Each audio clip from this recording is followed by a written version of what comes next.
So there we go, that was you can see a bit of a shot of me planting some of the quickthorn there in the hedge. There's a couple, 3 in a row here I've done. Coming up you can see the old ones. And then there's 3 more along here against some of the old ones. I am reusing some of these plastic coils. You can see they're not brand new because they're off ones that died when there was a drought the year I planted them. So some of them died off because I didn't get a chance to get the roots down. You can also see how rocky it is in some places. Look at this massive stone I've got out, which are absolutely useless for planting things like that quickthorn in there. So I had to dig that out before I could get that one in. But you can see now I've got a spacing of a 1.5 foot between each one, sort of in a zigzag really, so that when these grow up they'll be sort of staggered coming on down. There's some old plants left. This is an old elm here. Sort of, I might as well leave the old stuff in the hedge. But I'm going to get hopefully a thick hedge when this is finished. And it's not easy because you've got to keep coming back and checking they're not overgrown, but also some will die. You know, the first year of any planting, whether it's trees or quickthorn, is a bit of a problem. But hoping that by planting all these quickthorn here, then I've got myself a thick hedge and I can keep these cattle out.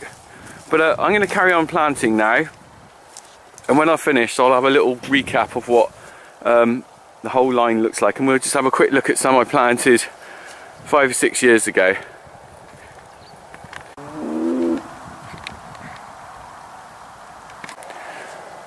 There we are then. Well, I've planted quite a few now. I've got well over half of them, but I've run out of the protective plastic coil. So we'll just have a little recap down here and then I'll have to go and get some more. But you can see here there's quite a few quickthorn I've planted now, filling up the gaps. Obviously they're like 1.5 foot apart, but the thing is, by the time these grow they should end up like this big quickthorn here. All these gaps will fill out. I'm also allowing for a few more to die because eventually you lose some, inevitably you lose some.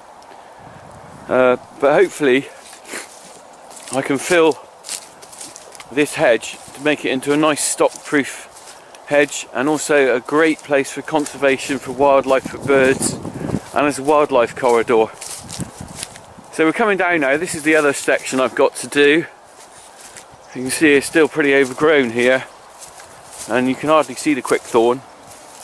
There's some in there. You can just help. That's the good thing about having the coils on. They do actually help you see where they are. So I'm going to have to thin all this out.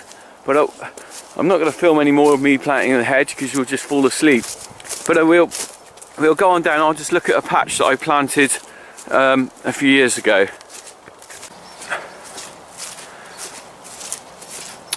Here we are then. Here's a section of hedgerow that I replanted a few years back, and you can see now it's got quite, the plants have got quite big. The really hefty ones are sort of 6 inches across there. Some of the smaller ones aren't so big. You can still see they've got their protective covering on them. But the main thing about this is it's filled a gap, and what I need to do then is lay this section of hedge at some point. During the summer you can't see through there because all the leaves on there, but obviously in the winter it looks quite bare. And at some point I will do a video of me doing a bit of hedge laying. It won't be this year though. I have done quite a lot of hedge laying in the past, but it's hard work and I don't really want to rush to do it. But these are actually perfect for laying now because they're a good size, and if you lay them over like that, they fill a area up at the bottom which becomes very dense, and so you won't be able to see through it like you can there. It's all about keeping these stock in, and these will go through a hedge if there's gaps. Certainly if you've got cattle the other side of the hedge and there's big gaps, they'll try and get in amongst each other. But that's basically one of my winter jobs. It's a good time of the year to do it. I mean, in the winter time when everything's dormant, you don't really want to plant quickthorn in the summer because they just don't get a chance to get the roots down and they tend to die. But I try and replant a 50 odd or more of 100 odd quickthorn every winter, gradually going around the farm filling up the gaps. It's a big job if you try and do it all in one go, but if you do a bit at a time, then you can certainly, you can see some more I filled in a few years ago. Just down there, there's one there. See the protective outer coil on it. Eventually your hedges become thick. I mean, we lost a lot of hedgerow trees with Dutch elm disease, and this is the problem. Created a lot of gaps, and some farmers haven't bothered replanting them, so you end up with a lot of gappy hedges.